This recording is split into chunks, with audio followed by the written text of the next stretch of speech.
Hi, everyone. My name is Roxanne Marion, and I wanted to get on and talk to you about what MS is not. First off, warning, you'll hear a lot of nature and cars passing in the distance, but I want you to stay with me because I think it's so important to know what MS is not. And I'm going to start with one of three.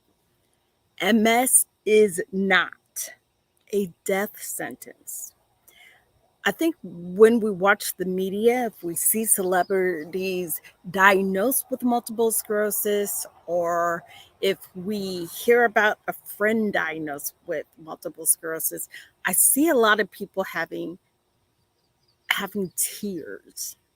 And when I say a lot of people, I'm not even talking about the person who's been diagnosed with multiple sclerosis. Like anything, life is what you make it. And when I say that, I mean you can be positive or you can be negative. And whichever you decide to be is what you're going to get. So this is not coming from someone who has no idea what they're talking about because what does she know about MS? I have MS. I've had MS for 23 years.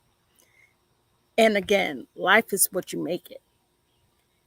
I've seen a great deal of people, usually on TV, cry when somebody is diagnosed with multiple sclerosis. And I think it just leaves a bad taste in the person's mouth, the person who's diagnosed with it, because they have to think, or from my point of view, I know I think I walked in. Okay, let me tell you, I walked in on the talk one day, and it was when Cheryl Sharon Osbourne was still on there, and she was sobbing, and I didn't hear why, but then I found out that her son Jack was diagnosed with multiple sclerosis. I thought something had happened. No, I thought something huge, major had happened to a great deal of people the way she was sobbing. MS is not a death sentence. It doesn't mean that you're going to die. Can you die from MS? It's not from the MS. It might be complications of the MS, complications such as if you have fallen because of the MS, if you have gotten pneumonia and it leads back to you having MS and having problems swallowing, if you don't get help with the pneumonia, then maybe you they can maybe look back to the MS for being the cause of that because you had trouble swallowing. Guys, I'm here to tell you, you can live a long life with multiple sclerosis. You're not going to die tomorrow unless there's something I'm sitting here right now and I do not know about that happening with multiple sclerosis. But just like I said, anything, whether it be good news or bad news, if you make a positive or negative out of it, that is up to you. The other thing I want to say that MS is not, because I have three things, gave you my one, is not a death sentence. Two, you can't blame everything on multiple sclerosis. I can say that because today I blamed so much on the MS. I was getting ready to leave the house. I was going to drive somewhere and I was walking through the house. And by the time I got to the kitchen, I realized I forgot my shoes. So I go back in the room to get my shoes. By the time I get back to the room, I'm hot. And by the time I come out of the room with my shoes on, I trip. And I just got so discombobulated because I was mad because I would never have tripped if it wasn't for the stupid MS and that drop foot. Or I wouldn't be so hot if MS did not have a problem with always getting hot. I'm pulling stuff out of the air. I blame everything. I went to the doctor and it did not have anything to do with an MS visit or my neurologist. I went to the doctor, she asked me a question. The nurse was going through the questions, and one of the questions she asked me, I believe it was about whether or not I have urgency going to the bathroom, or is it fine, this, that. And I was about to say, oh, it I have urgency going to the bathroom, but it's probably just MS.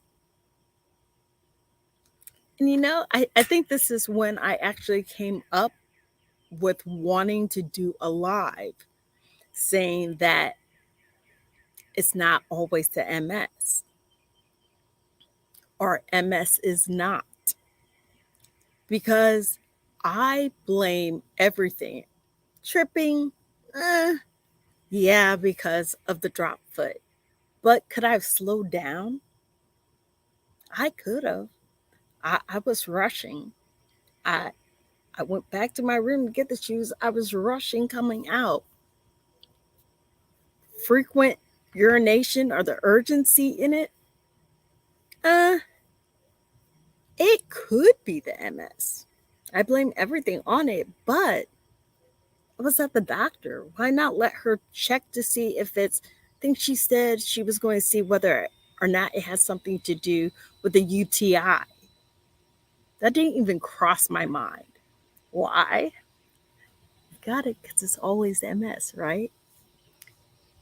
MS is not to blame for everything. Sometimes we have to take a second and look at it for what it is.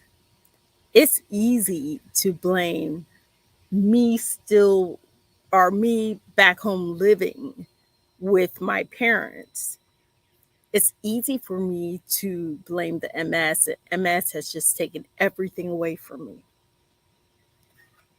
I mean, I haven't always lived here with my parents. In fact, when I was diagnosed with MS, I lived by myself. Ended up coming here, moving back, but then I lived by myself again. And then I got married and lived away for a long time till I got very, very sick and had to come back here and have brain surgery and things. But I moved back in with my parents and I ended up getting a divorce. And to be honest, I was sad over that issue. But it's easy to blame it on the MS. You see, as far as my mom is concerned, she thinks she has to take care of everything. She has to look out for me.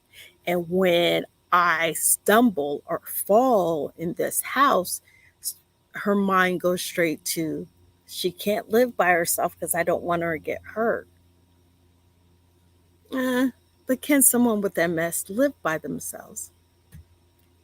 Every day of their lives, people are out there living their life, and they live it being married in somewhere else, having a boyfriend or a girlfriend somewhere else, or they live alone, and it's fine.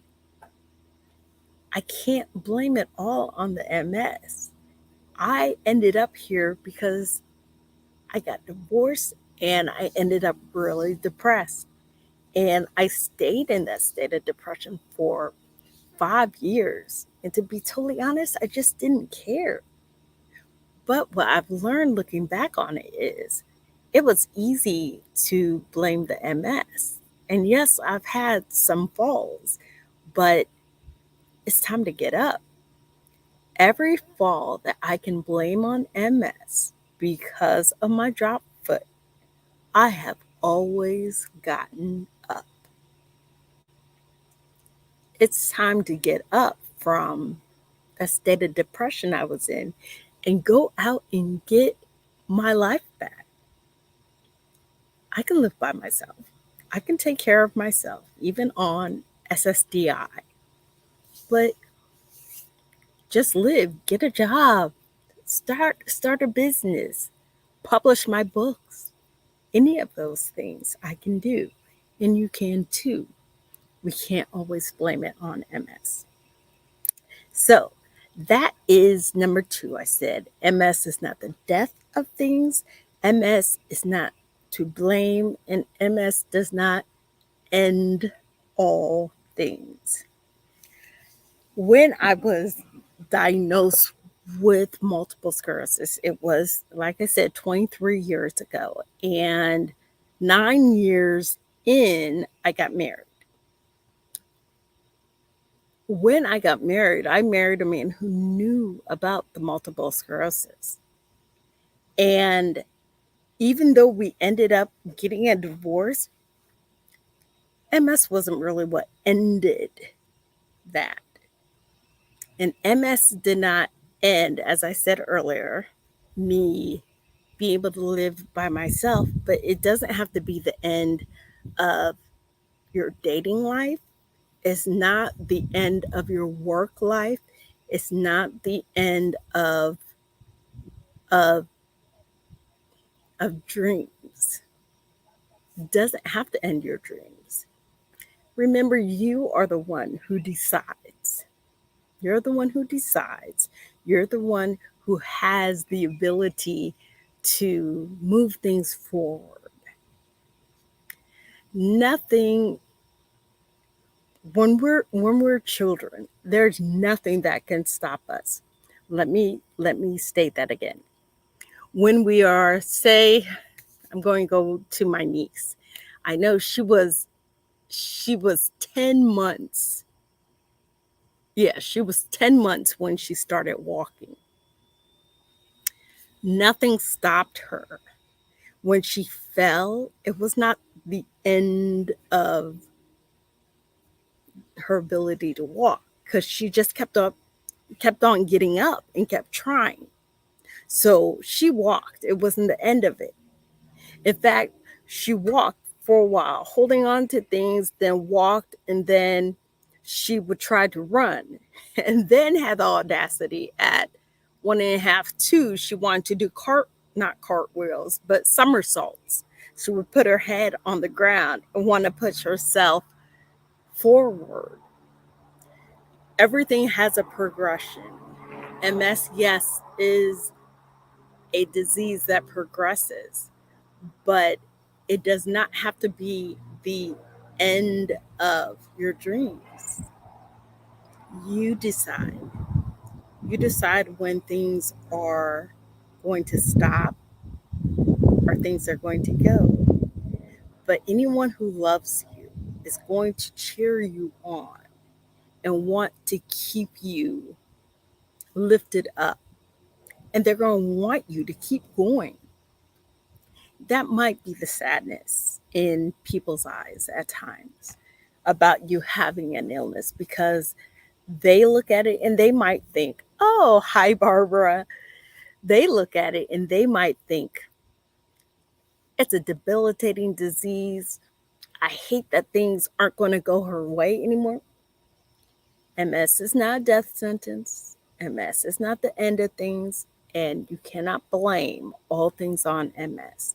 We are people, and we are able to do whatever it is we want to go out there and do. And hopefully, for all of us, we go out there and we do what we want until we decide to stop, or until we see that it doesn't work. Then we go on anyway and figure it out. But I don't want, thank you, Barbara.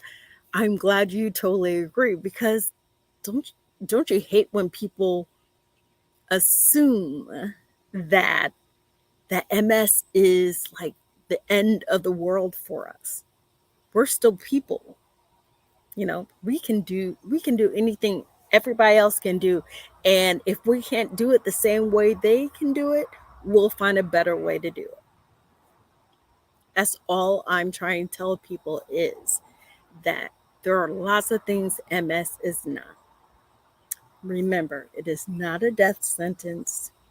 MS is not to blame for everything, and MS is not the end. So I hope you continue to join us. Thank you for coming on, Barbara. And listen, join our community. We have a community here on Facebook, which is called Awareness Month for MS. And you can find me on Instagram as well at Roxanne Marion _. So I hope to see you all again soon. And I will see you again, Barbara. Bye.